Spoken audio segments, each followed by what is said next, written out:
ఖర్చు ఏంటండి? ఆవిడకున్న టాలెంట్కి ఈజీగా వస్తుందిగా జాబ్.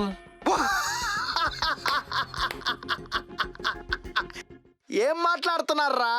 మా చెల్లి గురించి మీరు ఓహో అని ఊహించుకుంటున్నారు. అది పెద్ద దద్దమ్మరా. దాని 10th ఇంటర్ ఇంజనీరింగ్ ఎగ్జామ్ కి డబ్బులు ఇచ్చి పాస్ ఇచ్చింది నేనురా. ఏళ్ళు ముద్దర్రా. దానికి వచ్చిన పాస్ మార్కులతో రైల్లో సమోసాలు అమ్ముకోవడానికి కూడా పనికిరాదు.